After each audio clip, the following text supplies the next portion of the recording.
Allow me to take you back in time, if I may, to a time way before Genma Saotome and his son Ranma were freeloading guests at the Tendo Dojo.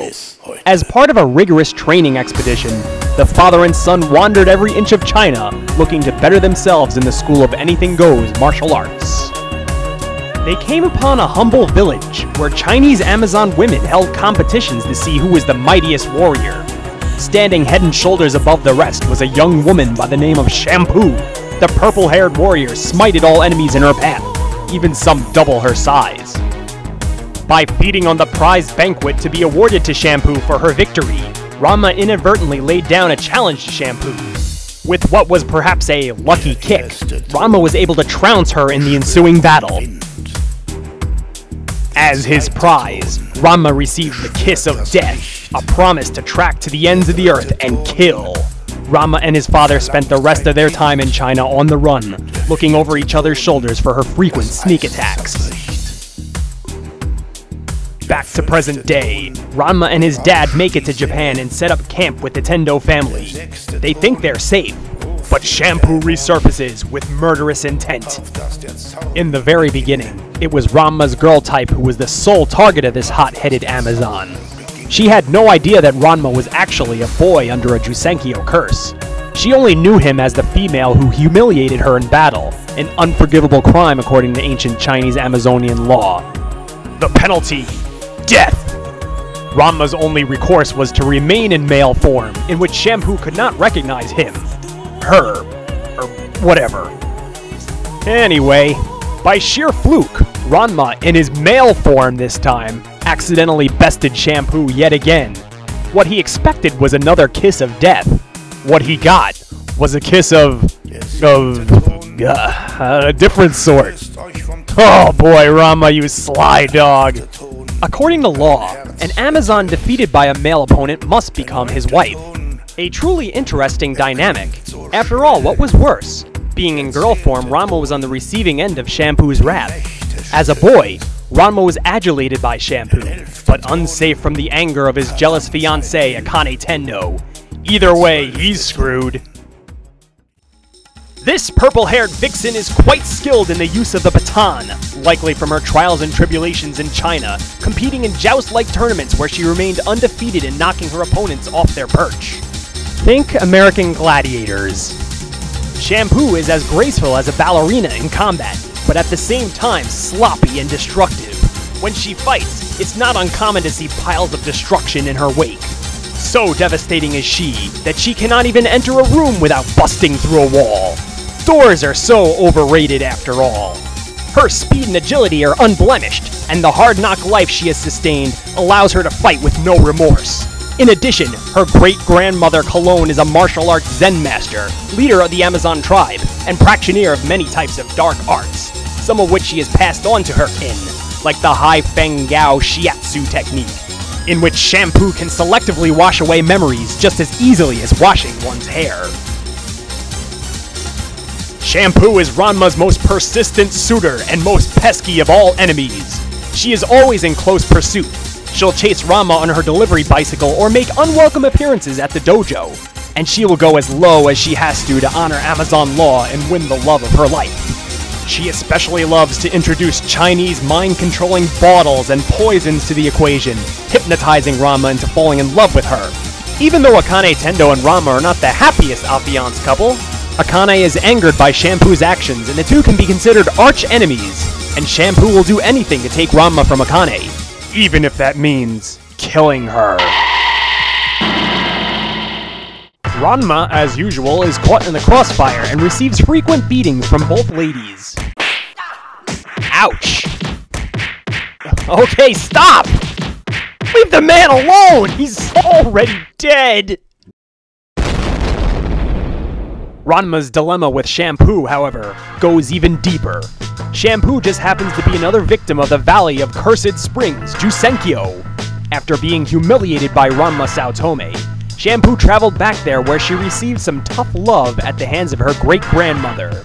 She was knocked into the cursed spring Mao Nichuan, Spring of Drowned Cat.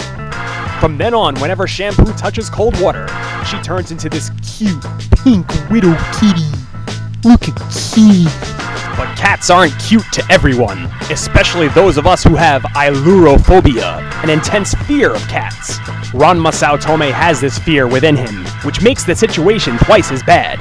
Not only is he being tailed by a crazy woman, but by what in his mind is a hissing, unrelenting beast and his greatest fear. Learn speak Chinese with shampoo.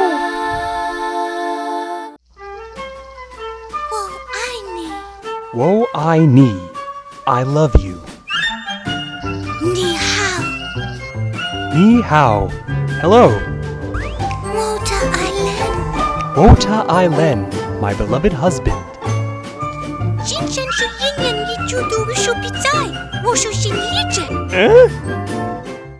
Shampoo's Japanese? Or would that be English? Oh well, anyway, her speech is somewhat broken, but she has otherwise taken to life in Japan quite nicely. After trying a few small jobs here and there, Shampoo opened up a Chinese restaurant, the Cat Cafe, right around the block from the Tendo Dojo. There, she waitresses and occasionally makes deliveries. Her great-grandmother cooks, and Moose, an old childhood friend, waits tables and generally does monkey work. The restaurant actually does quite well, since all the hornball guys want to take a gander at the cute waitress, and it allows her to be closer to her future husband, much to Ranma's chagrin. Shampoo may seem like a dim bulb on the outside, but inside she is quite smart. Unlike many of Ranma's acquaintances, she was able to figure out that his boy and girl types were one and the same. Since then, she has laid down her arms towards Ranma and became hopelessly devoted to him. Shampoo's personality is truly heads and tails. On one hand, she's an Amazonian warrior, one who doesn't value human life in the way we do. The idea of killing someone is not that big a deal to her. Who knows, maybe she's even killed before. But on the other hand, she is a bouncy, happy-go-lucky young woman with a youthful exuberance and a zest for life. Especially when it comes to Ranma, she can be a bit ditzy and overly cheerful, and she can really push the cute needle to the red. She goes out of her way to please Ranma, and his happiness equates to her happiness. Of all the characters in the Ranma 1/2 universe, few are as chipper and jubilant as Shampoo. Beneath Shampoo's simple, bubbly, juvenile exterior lies one of the most complex characters of the Ranma 1/2 universe. Many times she is a lethal enemy, willing to kill at the drop of a hat, but also she can be a true friend and valuable ally. She is devoted to Ranma Saotome to a fault, and will protect him from harm with every fiber of her being. She has done some horribly despicable things. A lot of times it's hard to decipher whose side she's truly on. Despite all of this, she is, at the core, a good person. But she is honor-bound by her Chinese tribal upbringing, and more importantly, driven by love. Love can make a person do some crazy things.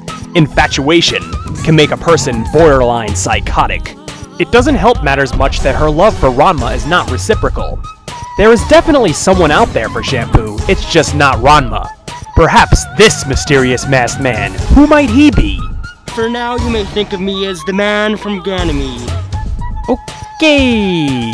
Well, anyway, until Shampoo finds that special someone, she will find happiness in the thrill of the chase. With Ranma the proverbial mouse, and Shampoo the, well, you know. This has been a Ranma 1/2 character profile. Special thanks go out to Inuyasha Forever 890, Shampoo 1/2, Cloud Sheikah, Yuki Kure Ruko, Cherry Girl 34, Dread XK7, Sam the Man Cunningham, Gabaluli, Claudette, Big Max Mama, Amber Angel 999, Chocoberry Vanilla, Pigtailed Princess, Hakudoshi Girl, and the Hurricane Tiger for the requests.